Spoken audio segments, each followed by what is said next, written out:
La expectación era enorme en todas las localidades kurdas de Turquía, donde miles de personas se congregaron en las plazas para seguir el esperado discurso del líder del Partido de los Trabajadores del Kurdistán, Abdullah Öcalan.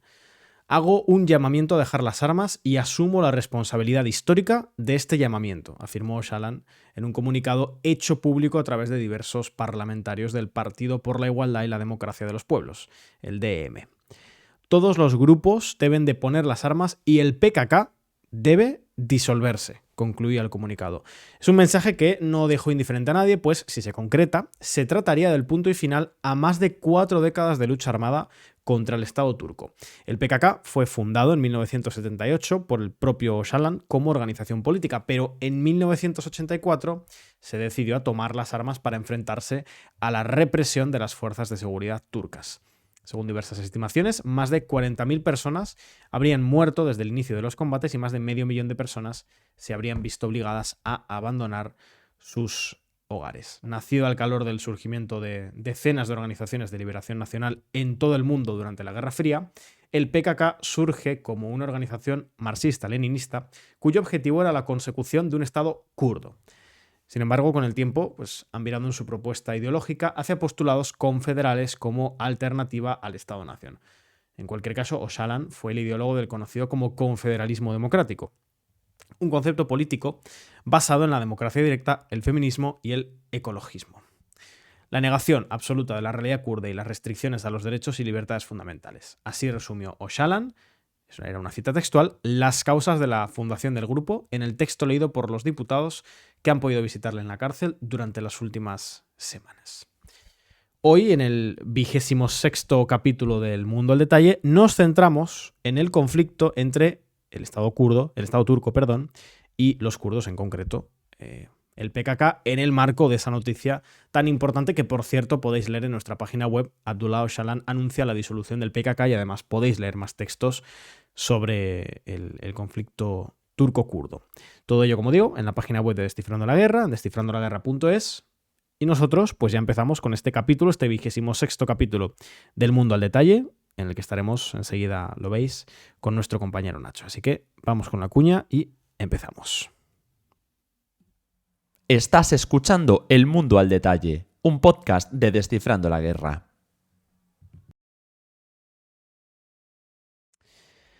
Como digo, hoy hablamos de Turquía, hablamos del conflicto entre el Estado turco y el PKK, los kurdos, hablamos del proyecto nacional kurdo y lo hacemos pues con una voz más que experta como es la de nuestro compañero Nacho. Nacho, bienvenido. ¿Qué tal? ¿Cómo estás?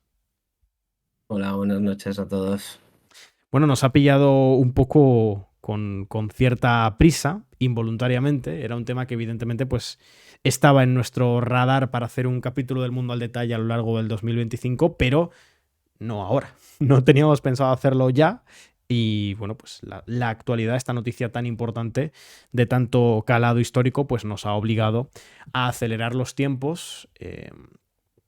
Y yo pues ya, para no robar más tiempo de este capítulo y que vayamos entendiendo ya el conflicto, además de darle como he hecho la bienvenida a Nacho, pues le pido una pequeña explicación, en primer lugar, de lo que es ese anuncio de Öcalan, esa disolución del PKK, y a su vez de la dimensión histórica del propio Öcalan y pues explicarnos un poco quiénes son los kurdos, en qué se basa su fragmentación territorial, su proyecto histórico nacional, su relación con los turcos. Vamos, tenemos bastantes preguntas, evidentemente, pero por dar unas primeras pinceladas a modo introductorio. Nacho, adelante. Sí, pues como comentabas, el pasado jueves, el líder kurdo Abdullah Öcalan hizo una declaración a través de los parlamentarios del partido turco DEM, en la que hacía un llamado a la organización, el Partido de los Trabajadores del Kurdistán, a disolverse y entregar las armas, del proceso del cual él se hacía directamente responsable, y llamaba al PKK a organizar un congreso en el que se debía reafirmar esta disolución del partido o organización o grupo armado, según quién se refiere a él. Pocos días después, el propio PKK ha emitido un comunicado en el que también se hacen eco de las palabras de Öcalan. Dicen que van a cumplir con lo que el líder ha promulgado y por lo pronto han declarado ya un alto el fuego desde el mismo momento en el que se produce este comunicado.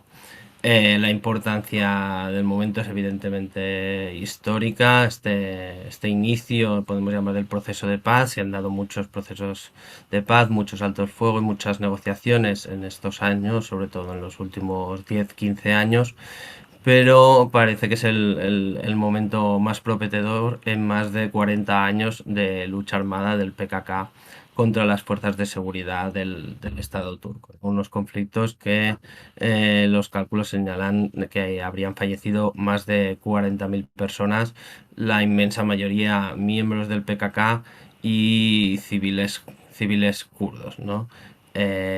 Por seguir con lo que preguntabas, por situar un poco el contexto histórico, ¿no? ¿Quiénes son los kurdos? Los kurdos es un pueblo con una presencia milenaria en Oriente Medio, en Mesopotamia, entre las montañas del Taurus y del Zagros, que, bueno, como tantos pueblos en la región, no son homogéneos ni lingüísticamente, ¿no? Tienen hasta 4 lenguas, el kurmanji y el sorani son las principales, pero hay más. Tampoco son homogéneos religiosamente, la mayoría sí que son musulmanes, sunís, pero también hay minorías yazidís, hay mayorías chiís y de tantos otros pueblos. Por otro lado, tampoco son homogéneos en sus proyectos políticos, ¿no? Que van desde los que históricamente han pretendido conseguir una independencia total de los estados en los que se asientan, a proyectos más autonomistas, a otros proyectos que optarían más porque los kurdos tengan los mismos derechos que el resto de la población. Como se ve en el mapa, la población kurda actualmente se encuentra, bueno, es de unos 40 millones, divididos en los estados actuales de Turquía, donde viven la mitad de los kurdos, aproximadamente unos 20 millones. Irán, la región de Roslat, donde viven aproximadamente unos 10-12 millones de kurdos. Irak, donde serían unos 8, es la región que ellos llaman como Basur, y finalmente en Siria, donde serían aproximadamente unos 3,5 millones de kurdos, en la región que se le llama Rojava. También existen otras importantes minorías en el Cáucaso, en Armenia, en Azerbaiyán y en Georgia, además de una muy importante diáspora que llegaría hasta los 1,5 millones, que se encuentran principalmente en Alemania, pero también en otros países como Suecia. Por ejemplo, hay importantes comunidades. Recordemos la presión que hizo Turquía para dejar entrar a Suecia en la OTAN, para que extraditara a estos kurdos presentes en Suecia. La división actual responde al Tratado de Lausana de 1923. 3 años antes, con la disolución del Imperio Otomano, se firma el Tratado de Sèvres. En ese tratado se le promete un estado a los kurdos que abarcaría gran parte de Anatolia, de la actual Turquía, pero tras la guerra de independencia, la llamada Guerra de Independencia turca, liderada por Atatürk, los turcos, la nueva Turquía, presiona para la firma del Tratado de Lausana, lo que los kurdos consideran una traición, porque se les divide en los 4 estados en los que se encuentran actualmente, ¿no? Esto sería un poco los orígenes de este conflicto y de la división y de la fragmentación actual en la que se encuentran los kurdos, inmersos y que viven en ciertos estados que en muchos momentos han llevado políticas de asimilación y de homogenización étnica, ya sea por parte de turcos, persas o árabes, en el caso de Siria y de Irak. Evidentemente una de las claves del del conflicto en torno al pueblo kurdo. Primero es, si no me equivoco, Nacho, tú me corregirás si no es así, quizá la entidad nacional o protonacional o el mayor pueblo, la mayor etnia sin Estado o una de las mayores en el mundo. Y por supuesto también su relación, aunque hemos visto con esa distribución geográfica que no solo tienen presencia en Turquía, ¿no? Lo comentabas, que están también en Siria, Irán, Irak, pero quizá el elemento, bueno, quizá no, el elemento más importante de ese conflicto pues es la relación con el Estado turco. No sé si nos puedes contar un poco cómo se desarrolla esa relación, esa tensa relación con Turquía, con el Estado turco, desde la fundación del movimiento, como movimiento político, el PKK, su paso a un movimiento de carácter armado y el encarcelamiento de Öcalan, que sigue siendo hasta el día de hoy, como comentabas, el líder, ¿no? del PKK. ¿Cómo son esos primeros años y cómo es también esa relación con el Estado turco?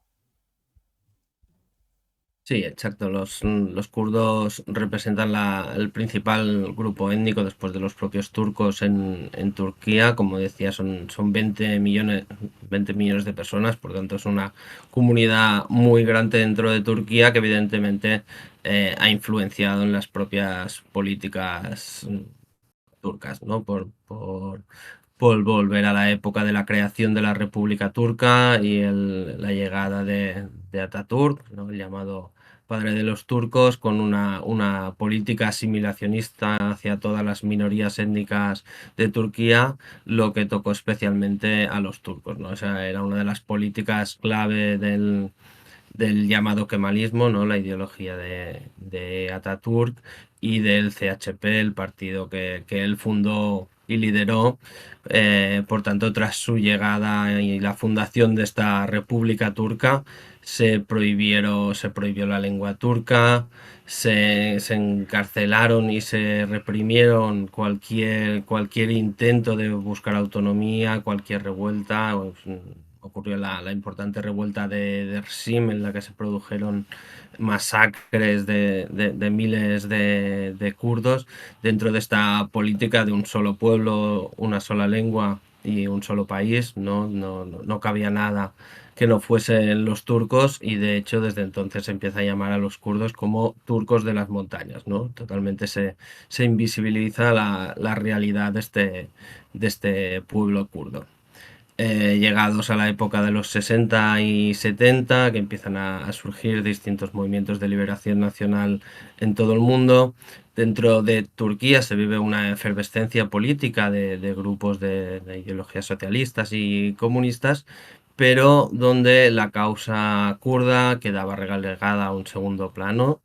Las reivindicaciones kurdas no entraban dentro de los programas de estas organizaciones de izquierdas, y así es como un grupo de personas kurdas, sobre todo en la Universidad de Ankara, estudiantes de la universidad, empiezan a reunirse para un poco unir la causa kurda a la lucha de clases, ¿no? A tratar ambas cuestiones como cuestiones unidas. Finalmente, en 1978, Abdullah Öcalan, pero también otros importantes ideólogos y políticos, no solo kurdos, sino también había turcos, fundan el PKK en 1978, primero como una organización política, ¿no? El objetivo era apelar a las masas kurdas, pero que sobre todo a partir de 1980, que se produce un golpe militar que reprime con dureza cualquier tipo de disidencia política, tanto en el Kurdistán como en el resto del país, es cuando este incipiente grupo político decide refugiarse en Siria y en el Líbano, ¿no? Sobre todo en el Valle del Beca. Allí empiezan a organizarse, empiezan a armarse y a tomar el camino de la lucha armada, ¿no? En esos tiempos tienen fuertes vínculos con la Organización de la Liberación de Palestina, la OLP, e incluso participan junto a facciones palestinas contra la invasión israelí del Líbano, y mueren varios combatientes del PKK. No es hasta 1984 que dan el salto a Turquía, empiezan sus acciones armadas dentro de Turquía, respondidas con una brutal represión por parte del Estado turco, y durante la época de los 80 y los 90 es la parte más dura de este conflicto. El Estado turco respondió a las acciones del PKK con una brutal represión, se quemaron decenas de aldeas, se produjeron desplazamientos de población, de miles de personas lejos de sus territorios, y se crearon las figuras de los grupos rurales, que les llaman, que eran fuerzas paramilitares, que conseguían que dentro de los propios kurdos se encargaran de reprimir a los combatientes del PKK y a cualquier persona que estuviera relacionada, ¿no? Dentro de los kurdos, cualquier familia bueno, hijos de cualquier familia han ido a luchar a la guerrilla, sobre todo en esta época de los 80 y 90, en las que las bases principales se seguían manteniendo en Siria y Líbano. La Siria de Al-Assad permitió, dentro de la disputa que mantenía con Turquía, eh, permitió que estas bases kurdas se establecieran en su territorio, hasta que en 1989 firma un acuerdo, o 88 creo, firma un acuerdo con Turquía en el que normalizan en cierto modo estas relaciones, y el gobierno de Al-Assad, de Hafez al-Assad, del padre de Bashar, acaba expulsando a Abdullah Öcalan en 1999, y bueno, empieza a dar vueltas por varios países, está en Europa, es expulsado de varios sitios, hasta que finalmente en 1999 es detenido en Kenia con la colaboración del Mossad, del Servicio Secreto Israelí, y de la CIA, ¿no? Este momento es el que marca un poco un punto de inflexión en la lucha kurda dentro de Turquía. Poco antes, ya en 1995, habían declarado su primer alto el fuego, pero es el gran golpe que da el gobierno turco al PKK, que cambiaría un poco las dinámicas de este conflicto. Se señala siempre que la llegada de Erdogan al poder en Turquía intensifica, radicaliza, en fin, altera en cierta medida el conflicto con el PKK, el conflicto con los kurdos. No sé si hay algo de lo que tengamos que hablar antes de entrar a la etapa Erdogan, pero en cualquier caso, bueno, si crees que ya hay que hablar de ello, entiendo que con Erdogan se profundiza, se radicalizan algunas de estas tendencias, ¿o no es así? No exactamente. Al principio Erdogan intentó, bueno, un poco acercarse a los kurdos. De hecho, durante sus primeros mandatos, tuvo un gran caladero de votos en las regiones turcas, porque en cierta medida el principal rival de los kurdos había sido siempre la ideología kemalista de una sola Turquía, ¿no? Entonces, cuando llega Erdogan, se muestra más abierto a las negociaciones con los kurdos, y promete una resolución al conflicto no militar, como la que se había estado dando hasta entonces, ¿no? En cierta medida cambiaba esa concepción tan nacionalista del kemalismo. Eh, Sin embargo, a pesar de que al principio pues permitió la enseñanza de la lengua kurda en los colegios, se produce cierta apertura con los grupos políticos kurdos.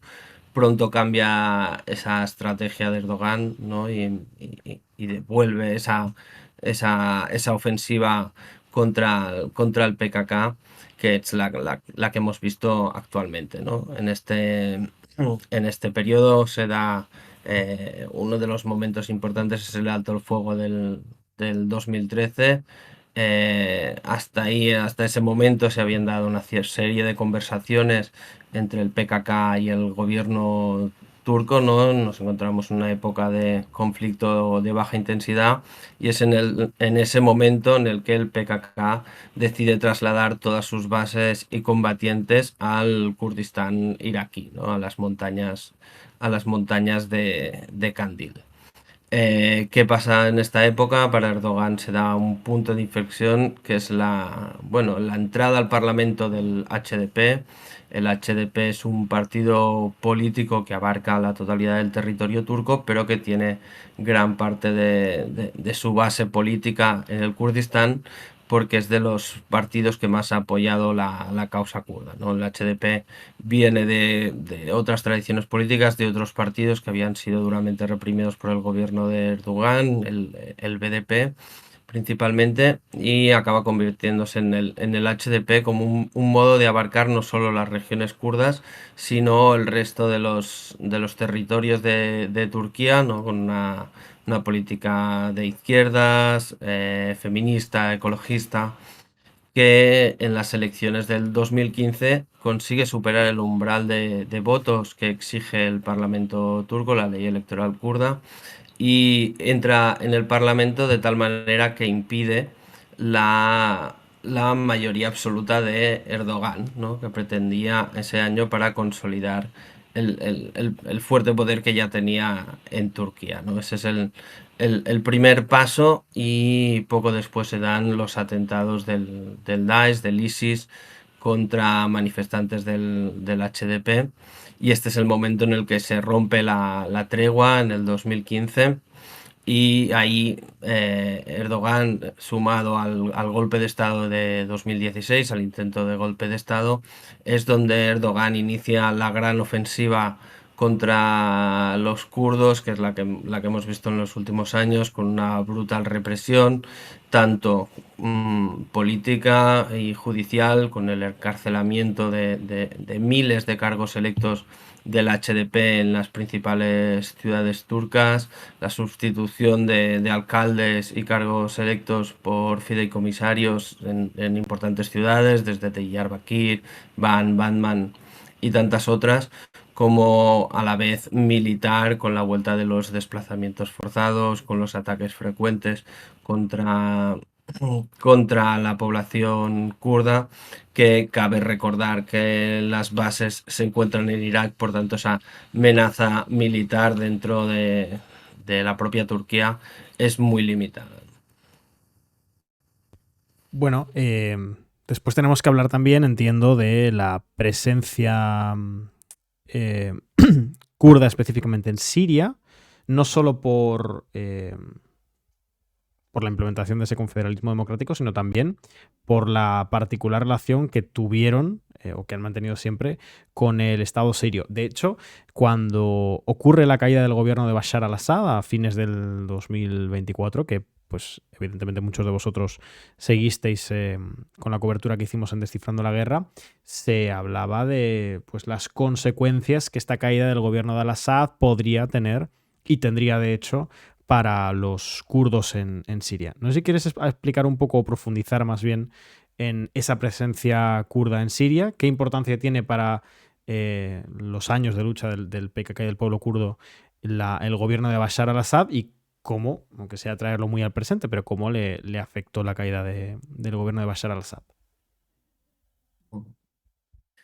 Sí, aquí por situar un poco el contexto también habría que hablar de la propia figura de Abdullah Öcalan, que a partir de su encarcelamiento empieza a estudiar y crea una serie de doctrinas políticas que en cierto modo cambian el objetivo político de los turcos. Recientemente también se había dado la disolución de la URSS y crea este nuevo paradigma político llamado el confederalismo democrático, ¿no? Esta ideología que intenta superar las políticas de Oriente Medio centradas en el Estado-nación, en la construcción de estados basados en la nación, en la que no se incluía a los kurdos, y crear una especie de federación dentro de los de Oriente Medio que superara este estatismo, ¿no? Mientras se llevaba a cabo dentro de las organizaciones kurdas, el sitio donde se implementa con mayor firmeza es dentro del pueblo kurdo de Siria, ¿no? En 2011, cuando empieza la guerra en Siria, después de muchos años en que gran parte de la población kurda de Siria ni siquiera tenía la nacionalidad siria, cuando se produce la guerra civil, cuando se inicia la guerra civil contra las facciones del ejército libre sirio, contra el gobierno de Bashar al-Assad, y pronto esa revolución contra al-Assad se acaba convirtiendo, bueno, acaba tendiendo, ¿no?, hacia una ideología más islamista, más yihadista, encarnada en el ejército libre de Siria, pero más tarde con la aparición de Al-Nusra y más tarde de Daesh. Los kurdos ven la necesidad de crear una tercera vía, ¿no? El partido mayoritario en ese momento dentro de Siria era el PID, que se englobaba dentro de esta misma ideología del propio Öcalan, del confederalismo democrático, ¿no?, que se basa en los principios de la democracia directa, el feminismo y la ecología.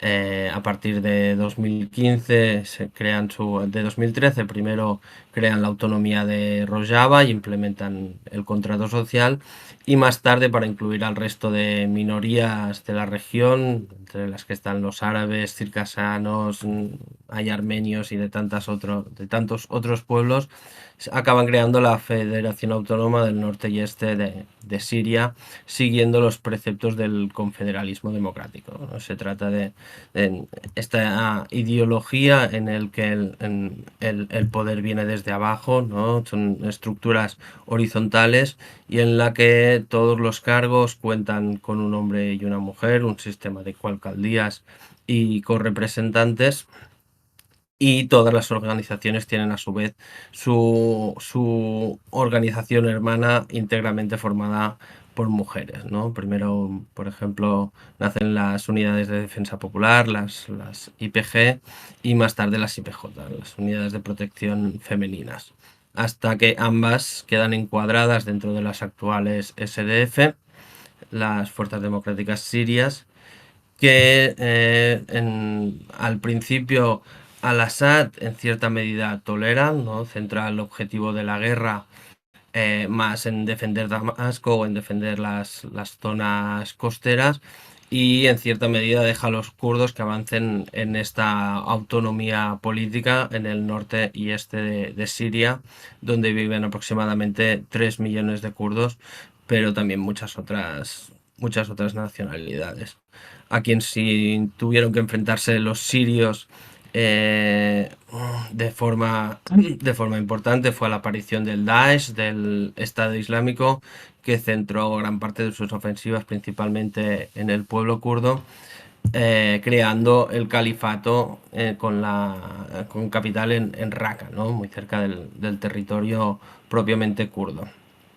En 2015 se produce la famosa batalla de Kobane, en la que asedian la ciudad de Kobane, que finalmente es liberada, pero durante esa ofensiva de Daesh, Turquía permitió que los combatientes de Estado Islámico, tal como hizo a lo largo de toda la guerra, pero permitió que estos combatientes cruzaran la frontera para atacar a los propios kurdos, ¿no? Durante la ofensiva sobre esta ciudad se crea también la coalición internacional liderada por Estados Unidos con el objetivo de combatir a Daesh, y finalmente acaban liberando a la ciudad, ¿no? Este sería el gran punto de inflexión dentro de la guerra en Siria para los kurdos, que empezarán a ganar cada vez más territorio con la ayuda de la coalición internacional, aunque la inmensa mayoría de las muertes y del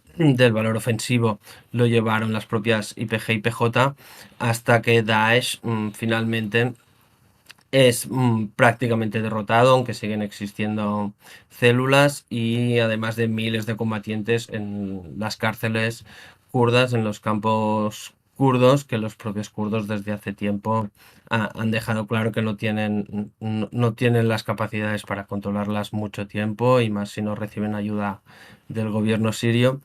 Y además en este contexto Turquía ha estado interviniendo en la guerra siria desde el primer momento. De hecho, decías que, bueno, que un poco Turquía utiliza el pretexto de la presencia kurda en Siria, lo habría utilizado para involucrarse en la guerra en Siria. No sé si puedes hablar un poco de eso, de cómo Turquía se involucra en el conflicto en Siria y qué tienen que ver los kurdos o más bien, cómo lo utiliza un poco como justificación, ¿no? El Estado turco. Sí, Turquía desde el principio de la autonomía de Rojava ha considerado a las YPG y PJ primero y luego a las SDF como una simple anexión del PKK. Considera que son la misma estructura. Esto no es así, sí que comparten una ideología política, pero nacen de organizaciones distintas, aunque ambas compartan la misma ideología y formen parte del paraguas de la Unión de Comunidades Kurdas, que es la que engloba todas las organizaciones kurdas que siguen los preceptos del confederalismo democrático. Pero Turquía ha utilizado constantemente este argumento para intervenir en Siria desde el 2016, ¿no? Desde ese año se han producido 3 grandes ofensivas turcas dentro de la propia Siria. En una de ellas ocupó el cantón de Afrin, uno de los 3 cantones en los que se divide Rojava, junto con Kobane y Jasira, y inició una limpieza étnica instalando allí a población árabe, ¿no? La excusa para esta ocupación permanente turca es su propia seguridad. Dice que no, bueno, el PKK sigue atacando Turquía desde la propia Siria, y por otro lado sería poblar este territorio con los millones de refugiados de la guerra en Siria que viven en la propia Turquía y que tanto le perjudican electoralmente dentro de la propia Turquía, ¿no? Por tanto, Turquía considera a las YPG y PJ como esta extensión del PKK y por tanto como un asunto interno dentro de la propia Turquía. Eh, Actualmente podemos decir que se está dando ya la cuarta, a través de la cuarta gran operación turca dentro de Siria, a través de sus milicias proxy, del Ejército Nacional Sirio, que participó también de la caída de Bashar al-Assad junto a las HTS, y que actualmente siguen combatiendo a las SDF en la zona de la presa de Tisren y se encuentran muy cerca de Kobane, ¿no? Por tanto, sigue Erdogan con sus acciones ofensivas dentro de Siria, aunque la excusa del gobierno de Assad ya no exista, y a la vez que sigue ocupando territorios en la región de Afrin. Bueno, estamos... todavía nos queda un ratito, ¿no? Pero eso, recordaros que podéis encontrar toda la información de Descifrando la Guerra sobre el conflicto kurdo-turco, sobre la presencia kurda en Siria, su papel en la guerra, también en sí sobre la guerra de Siria, los últimos avances de los últimos meses, todo.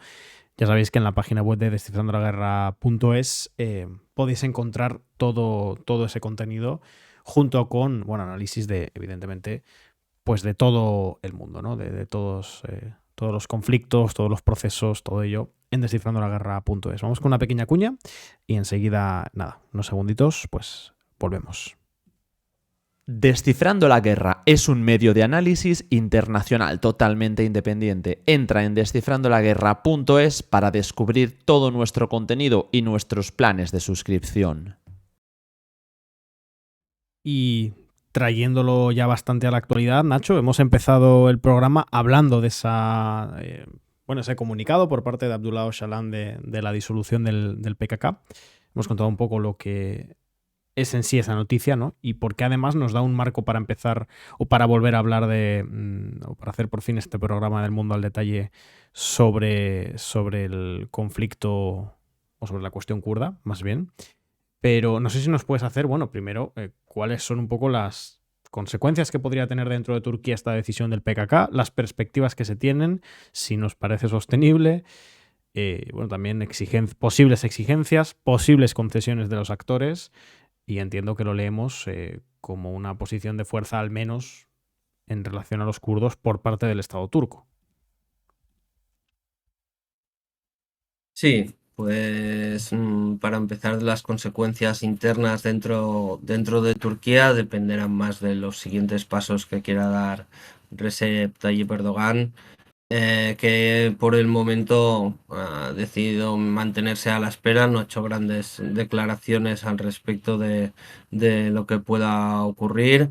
Sí que lo ha vendido como un paso importante hacia la eliminación de los terroristas de Turquía, en sus propias palabras, pero no ha dado grandes titulares sobre lo que puede aportar este proceso de paz, ¿no? Evidentemente nadie duda que Erdogan y el gobierno turco ha participado en cierta medida de este proceso de paz, permitiendo a las delegaciones de la conocida como delegación de Imral, los que han visitado a Öcalan en la cárcel del partido DEM, y Erdogan ha sido totalmente consciente de este proceso que se está dando actualmente en Turquía, ¿no? Cuando se produjeron las palabras de Bakseli, él en todo momento, sin llegar a dar grandes declaraciones, sí se mostró dispuesto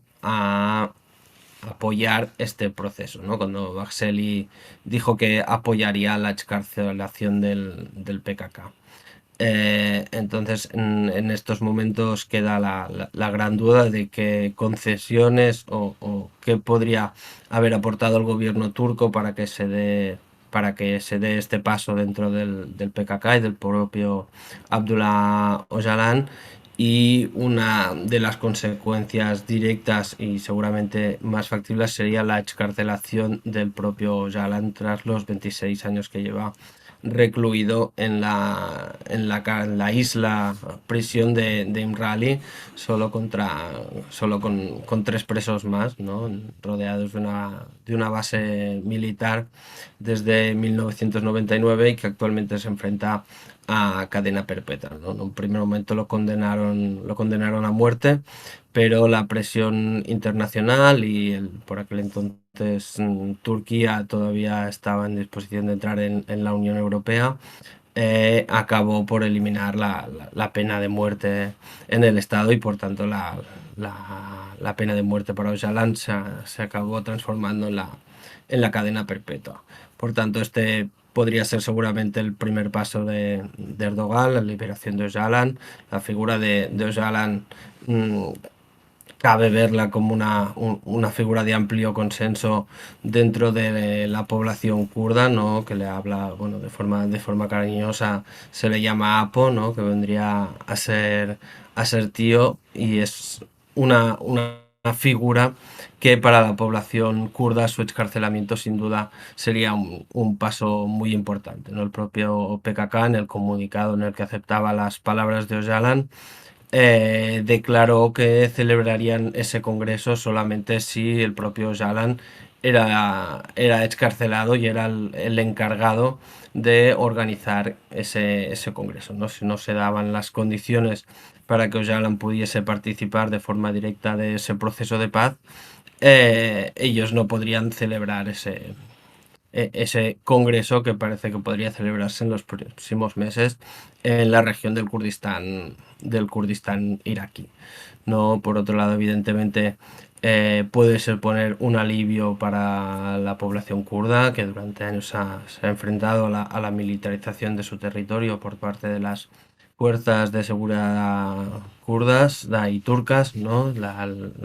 La represión a cualquier organización política propiamente kurda, y entonces cabría esperar que de algún modo Erdogan se comprometería a una cierta apertura política y a ser permisivo con las organizaciones kurdas, ¿no? Que constantemente están siendo ilegalizadas y sus políticos encarcelados, ¿no? Se habla de más de 10.000 encarcelados solo del partido HDP, que actualmente es el que hemos mencionado, el partido DEM. Nace precisamente por esos intentos de ilegalizar al HDP, ¿no? También cabría esperar mayor apertura democrática dentro de Turquía. Esta es una de las exigencias que ha hecho el propio DEM para apoyar este proceso de paz. E incluso se ha llegado a hablar de que podría apoyarle en la reforma constitucional que pretende para poder presentarse a un nuevo mandato en las próximas elecciones generales, ¿no?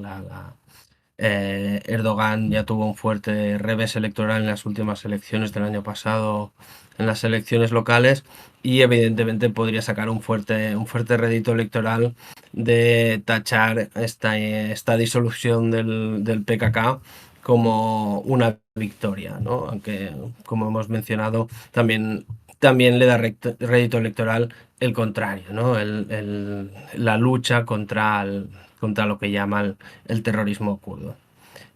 Por otro lado, dentro de Turquía también el CHP, ¿no? El partido kemalista, que actualmente tiene una visión y una política tendente a la socialdemocracia, también se ha mostrado dispuesta a apoyar este tratado de paz, y donde hay más dudas es en lo que va a hacer el Partido de Acción Nacional, el partido de extrema derecha, que actualmente es socio de gobierno de Erdogan y por tanto depende de sus votos para continuar en el gobierno, ¿no? Posiblemente si se le da ciertas condiciones a las organizaciones políticas kurdas, el Partido de Acción Nacional, a pesar de que el propio Bakseli, que es su líder, en un principio ha estado apoyando este proceso, podría echarse atrás si considera que las concesiones al PKK van más allá de lo que se desearía. Por otro lado, también se habla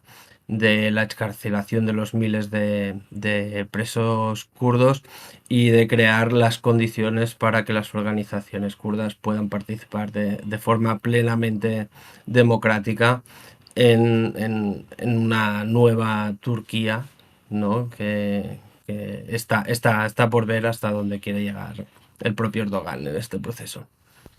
Y por cerrar, Nacho, fuera de las fronteras turcas, ¿qué consecuencias puede tener esta decisión del PKK? Sí, pues las consecuencias inmediatas son, bueno, evidentemente afectan en cierta medida a los 4 países donde hay población kurda, pero especialmente en Siria por la situación de enfrentamiento actual contra las milicias proxy turcas y los bombardeos turcos que actualmente se producen en Siria.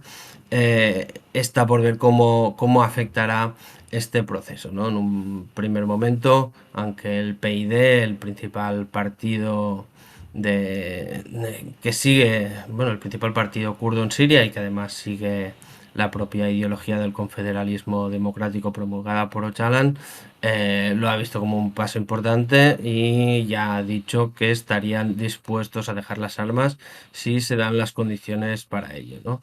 En cambio, el comandante de las SDF sí que se mostró más cauto al respecto y separó ambos procesos, el que se está dando en Siria del que se está dando en Turquía, y ya ha declarado que también podrían llegar a plantearse esta entrega de las armas, pero que actualmente las condiciones, ¿no? En esta situación de conflicto abierto tanto con Turquía como con el Ejército Nacional Sirio no se dan las condiciones para anunciar la disolución, ¿no? En las últimas semanas, tras la caída de Bashar al-Assad y este proceso de formación de un nuevo gobierno, uno de los principales condicionantes es precisamente cuál va a ser el papel de los kurdos en el nuevo gobierno sirio. Ellos en todo momento han declarado su intención de seguir formando parte del Estado sirio, pero optarían más por una vía federal.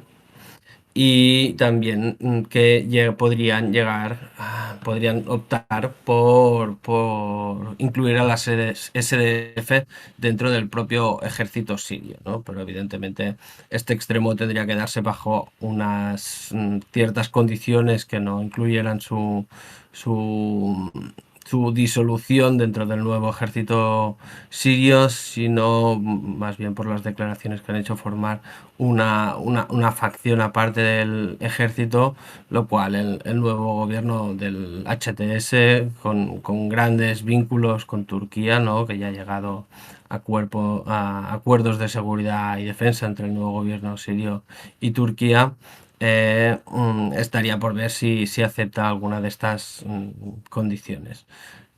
Por otro lado, si el PKK acaba dejando las armas, será más difícil de justificar por parte de Turquía estas intervenciones de lo que llaman seguridad en la propia Siria, porque se estaría rompiendo ese vínculo si las SDF continúan luchando al tiempo que el PKK se disuelve y deja las armas. Y por otro lado, en Irak, donde actualmente se encuentra en práctica la práctica totalidad de los combatientes del PKK, es donde se puede ver más con alivio este final a la guerra de más de 40 años de duración, porque la excusa de la ocupación de territorio iraquí, kurdo iraquí, por parte de Turquía es precisamente la presencia allí de los propios combatientes del PKK, ¿no? En parte, quizás Turquía podría optar por acercarse más al gobierno iraquí para sus planes de traslado de energía a través del Kurdistán iraquí, y en cierta medida dejarían de interesarle estos vínculos con el gobierno regional del Kurdistán, que es el que le ha permitido históricamente ocupar y atacar a las bases del PKK dentro del propio Irak. Este sería un poco el puzzle.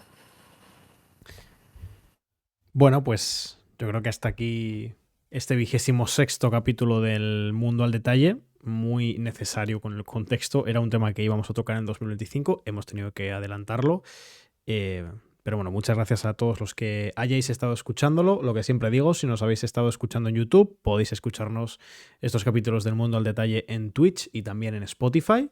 Nos estáis escuchando en Spotify, nos podéis ver en Twitch, en YouTube, y lo mismo aplica si nos estáis viendo en Twitch.